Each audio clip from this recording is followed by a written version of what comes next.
South Korea is no stranger to violent demonstrations.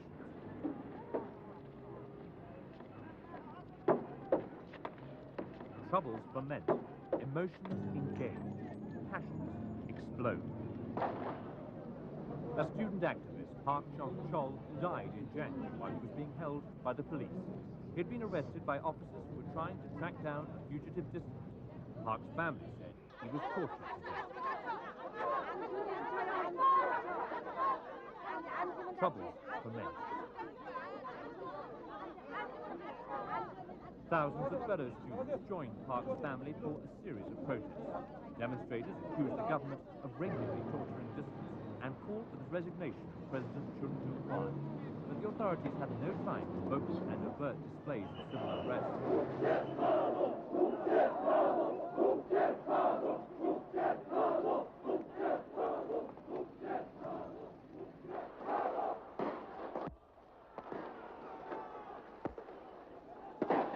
But the protests continued, and the scandal was deepening over Park's death.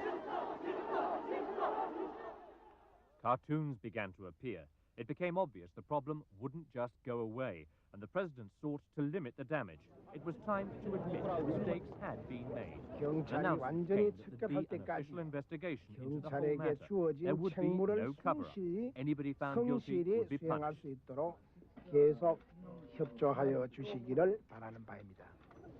Nearly 3 months passed, but then came arrests. Senior police commanders were among those charged in connection with Park's death.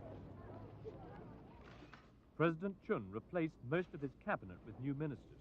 Only a few key army men and economic planners made the transition. None of the ousted men was accused of direct involvement, but such resignations are a standard feature of South Korean politics. Officials accept a moral responsibility for incidents with which they've no connection.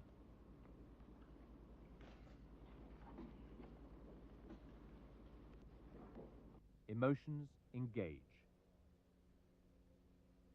7 years ago, more than 200 people died in what's become known as the Kwangju uprising. Civil unrest broke out in the city when a leading and local opposition politician, Kim Dae-jung, was arrested and the martial law powers were extended.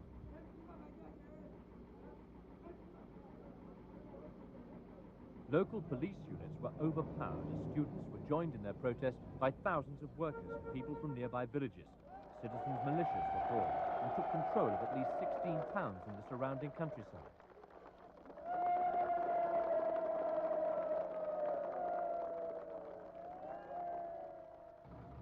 But the military moved in with force and crushed the uprising. The effective leader of the country at the time, Lieutenant General Chun Doo-hwan. Opposition to Chun's rule has never been very effective. Recently, one of his political opponents, Kim Young-sam, formed a new party, but he and Kim Dae-jung have frequently faced legal barriers to their political ambitions. Now the president's decided to shelve promised electoral reforms until after next year's Olympics in Seoul. Opposition to the authoritarian regime comes from most sections of the community, but Chun is still very much in control. He says he'll stand down next February, but has played a key role in finding a successor. He listens to the voices of dissent and shows no sign of bowing to them.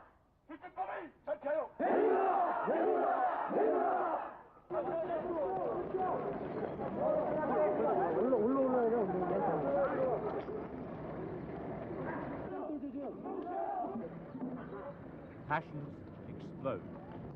The pressure is building as frustration grows. As days pass, each side prepares for the latest, now almost ritual, medieval confrontation.